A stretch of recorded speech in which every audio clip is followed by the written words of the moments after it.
The basic nature of Dementors.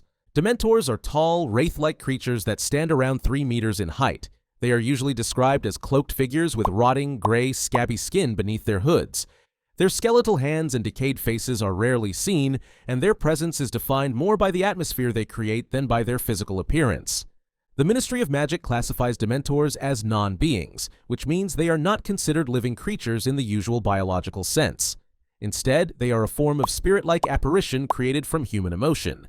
This classification places them apart from magical beasts such as dragons or centaurs. They are entities formed from darkness and despair, making them almost impossible to destroy through conventional magical means. The defining ability of Dementors is their capacity to drain happiness, hope, and positive memories from anyone nearby. When a Dementor approaches, the air becomes colder, light diminishes, and those in its vicinity feel overwhelming despair. Victims often relive their most painful memories while being stripped of their joyful ones. Even Muggles who cannot see Dementors can feel the draining effect, often describing it as sudden chills and inexplicable dread. The most feared act of a Dementor is the Dementor's kiss. This process involves the Dementor clamping its decayed mouth onto its victim and sucking out the soul. The body remains alive in the biological sense, but without a soul, the person is left as an empty shell with no consciousness, personality, or possibility of recovery. This fate is considered worse than death in the wizarding world. The symbolic meaning of Dementors. Dementors were originally conceived by J.K. Rowling as a representation of depression. Rowling has described them as personifications of the emptiness, hopelessness, and emotional numbness that she experienced during her own struggles. This design gives Dementors a deeper symbolic meaning beyond their role as dark creatures in the wizarding world. The chilling cold, darkness, and overwhelming fear that accompany Dementors are metaphors for the suffocating nature of severe depression. This connection between Dementors and depression is also reflected in the Patronus charm, which is the only effective defense against them. A Patronus requires the caster to focus on their strongest positive memory in order to summon a force of light that repels the Dementor. This illustrates the idea that hope, happiness, and resilience are the only ways to push back against despair. The discovery of Azkaban and Ekrizdis. Ekrizdis was a dark wizard who lived during the 15th century. Very little is known about his background, including his nationality, but historical accounts consistently describe him as evil in its purest form. Unlike Voldemort or Grindelwald, who pursued power or ideology, Ekrizdis had no larger agenda. His actions were motivated solely by cruelty and the desire to inflict suffering. During his lifetime, Ekrizdis came across an uninhabited island in the North Sea. This island would later become known as Azkaban. At the time of his discovery, the island had no structures or development. Ekrizdis transformed it into a stronghold for his dark experiments, enlarging it and sealing it with concealment charms so that no one could intentionally locate it. This ensured his activities remained hidden from the rest of the wizarding world. On this island, Ekrizdis lured Muggle sailors who passed nearby. Using the concealment charms as bait, he drew them in and subjected them to torture and murder. His experiments involved the darkest branches of magic, practices that eclipsed even the horror of Horcrux creation. Witnesses to his cruelty did not survive, and records only describe the scale of his evil in general terms. Over time, his isolation and obsession with dark magic drove him to insanity. Accounts describe him as having begun his work already unbalanced, but years on the island left him completely detached from reality. His fixation on experimentation consumed him, and his fortress became a place saturated with misery, despair, and death. The creation theories of Dementors. When Ekrizdis eventually died, either from old age or a failed spell, the concealment charms he had placed on Azkaban lifted. The Ministry of Magic investigated the island and discovered it overrun with Dementors. This marked the first recorded appearance of these creatures, linking their existence directly to Ekrizdis and his fortress. However, the exact process by which Dementors came into being remains uncertain, leading to several theories. The first theory is that Ekrizdis created them directly through his dark experiments. His repeated use of destructive spells, torture, and dark rituals may have produced Dementors as a byproduct of accumulated despair and corrupted souls. Under this explanation, Dementors are an artificial creation, a manifestation of the island's darkness given form by his magic. The second theory is sometimes referred to as the Patient Zero explanation. This view suggests that one of the Muggle sailors captured by Ekrizdis was the original source. After years of suffering under his experiments, this sailor's soul was stripped of all humanity and transformed into the first Dementor. From there, the creature multiplied, either by spreading its own despair or by turning other souls into Dementors through the Dementor's kiss. The third theory comes from a much older tale recorded in Wonderbook, the Book of Spells. It describes a dark wizard named Raxidian who commanded Dementors to guard his castle. The villagers of that time defended themselves with Patronus charms. If this story is accurate, Dementors existed long before Ekrizdis, and he did not create them but merely attracted or bound them to Azkaban.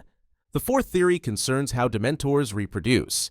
Some scholars suggest that Dementors multiply in the same way that fungus spreads, thriving wherever conditions of despair, misery, and hopelessness are strong. This would explain why Azkaban, saturated in the suffering caused by Ekrizdis, became their breeding ground. A fifth theory speculates that every Dementor's kiss creates another Dementor. Under this model, the soul extracted from a victim does not simply vanish, but instead becomes a new Dementor, adding to their growing numbers. The Ministry's discovery of Dementors. After the death of Ekrizdis, the concealment charms that had hidden Azkaban disappeared. This sudden revelation of a large fortified island in the North Sea drew the attention of the Ministry of Magic. An investigative team was sent to explore the site, and what they encountered inside horrified them. The fortress was crawling with Dementors. The investigators refused to discuss their full findings, a silence that indicated the severity of what they had witnessed. Within the ministry, debate arose over what to do with Azkaban. Some officials argued that the fortress should be destroyed, as it was steeped in dark magic and considered a place of pure evil. Others feared that attempting to eliminate it would provoke the Dementors or unleash consequences from the fortress itself, which by then had absorbed centuries of misery and enchantments. Experts on dark magic warned that Azkaban might exact revenge on anyone who tried to dismantle it. They noted that buildings infused with heavy dark magic could exhibit destructive reactions when interfered with. For these reasons, the idea of tearing down the fortress was abandoned. As a result, Azkaban was left to stand, inhabited by Dementors that continued to multiply. For many years, the Ministry avoided the island altogether, unwilling to face the creatures or risk releasing them. During this period of abandonment, the Dementors bred in large numbers, feeding off the despair and misery embedded in the walls of the fortress. The institutionalization of Dementors in Azkaban. Over time, the Ministry of Magic reconsidered the purpose of Azkaban. Rather than destroying the fortress or leaving it indefinitely abandoned, they recognized its potential as a prison. At that time, smaller wizarding prisons were scattered across the country, and they posed significant security risks. These smaller facilities were vulnerable to escape attempts and sometimes endangered the surrounding communities. Azkaban, already fortified and feared, presented itself as a more secure alternative. The Ministry decided to repurpose Azkaban as the central prison for witches and wizards who posed the greatest threats. What made the plan more effective was the presence of Dementors. Instead of treating them as an uncontrollable danger, officials realized that Dementors could serve as guards. Their natural ability to suppress willpower, drain joy, and cause despair made them uniquely suited to keep prisoners subdued and hopeless. Once prisoners were confined in Azkaban, the Dementors maintained control without the need for large numbers of human guards. Prisoners exposed to Dementors quickly lost their mental resilience, becoming shells of themselves long before they could mount any escape attempts. The effect was so profound that imprisonment in Azkaban came to be seen as one of the most feared punishments in the wizarding world, often regarded as worse than death. The Dementors also multiplied within Azkaban itself, sustained by the constant flow of misery generated by the prisoners. This created a cycle. Prisoners suffered under Dementors, their despair nourished the creatures, and the creatures grew stronger in turn. By institutionalizing Dementors as wardens, the Ministry effectively bound itself to their presence, despite the long-term risks of relying on such uncontrollable entities. The legacy of Ekrizdis and the continuing presence of Dementors. Ekrizdis left behind no followers, ideology, or political vision. His legacy endured solely through the Dementors that infested Azkaban after his death. In this way, he differs from other infamous dark wizards such as Voldemort or Grindelwald. Their actions were tied to movements and goals, while Ekrizdis' influence persisted in the form of creatures that continued to plague the wizarding world for centuries.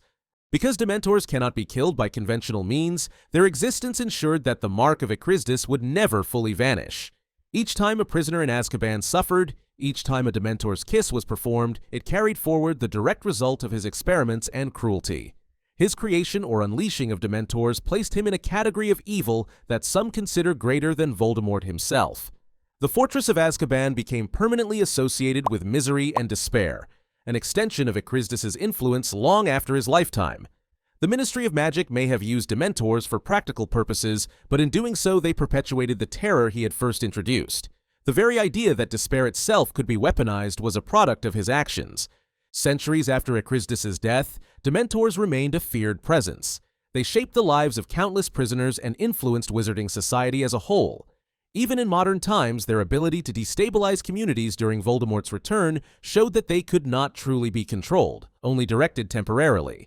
This enduring presence underscores how a single dark wizard's cruelty left an imprint that extended far beyond his own era. If Dementors represent despair given form, then death itself is the other shadow that lingers throughout the wizarding world. Some deaths in Harry Potter were so shocking and painful that they shaped the story forever. To see every one of those moments broken down in detail, move straight into this video on the most painful deaths in the series.